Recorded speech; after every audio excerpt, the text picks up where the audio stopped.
Asiphinde sinibingelele sinamukele ngaphansi kwe-YouTube channel uSiba Lukazulu. Kwisifundo sethu namhlanje sizobheka isifenqo. Sizobheka izinhlobo ezimbili zesifenqo. Sizobheka isingathekiso, siphinde sibheke ihaba. Ake sihambe sibheke ukuthi isingathekiso siyini. Isingathekiso kusuke kuqhathaniswa noma kufaniswa izinto ezimbili ezingefani ngokubiza into ethile ngenye. Uma ngabe singathekisa ke sisuke sifanisa izinto ezimbili ngokuthi sibize into ethile siyibize ngenye. Uma ngingathekiswa into noma umqondo othile uhlotshaniswa nento ethile, njengoba sengichazile ukuthi into ethile sisuke siyibiza ngegama lenye into. Ake sihambe sithathe izibonelo ezimbalwa sibone ukuthi lokhu kwenzeka kanjani. Sizothatha isibonelo sokuqala. Sizothatha umusho othi usizwe uyindlulamithi ngobude.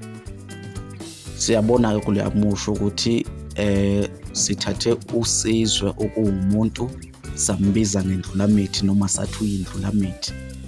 Sizama ukuveza ukuthi mude kangakanani usizwe. Okusho ukuthi laphana besingathekisa uma ngabe sithi usizwe uyindlulamithi. Usizwe akena indlulamithi umuntu nje, kodwa ngendlela yokuthi besifuna ukuveza umqondo ukuthi mude usizwe sabe sesithi uyindlulamithi. Ngakho ke loya musho sithi uyisingathekiso. Ake sihambe sithathe nasi isibonelo sesibili. Sizothatha umusho othi usindi muhle ilanga liphuma. Siyabona ke kuloya musho ukuthi usindi ubizwe ngelanga liphuma. Ngakho loya musho sizothi uyisingathekiso ngoba usindi uwumuntu, kodwa ngendlela yokuba bekuzama ukuvezwa ubuhle bakhe noma ukuchaza ubuhle bakhe kwabe sekuthiwa uyilanga liphuma. Ngakho loya musho sithi uyisingathekiso. Ake sihambe sibheke ukuthi ihaba lona liyini. Ihaba kusuke kukhuliswa into ethile okukhulunywa ngayo yenziwe ibe nkulu kakhulu kunalokho okujwayelekile. Uma sikhuluma ngehaba ke ake sithi mhlambe endaweni kwenzeka isigameko nje esincane esithile. Ebese mina ngisixoxela omunye umuntu, ebese ngisixoxe engazathi indaba enkulu noma into enkulu eyenzekile. Lokho ke sikubiza ngehaba. Ake sithathe nazi isibonelo ezimbalwa sibone. Sizothatha umusho othi simfice esegcwele phama indlu.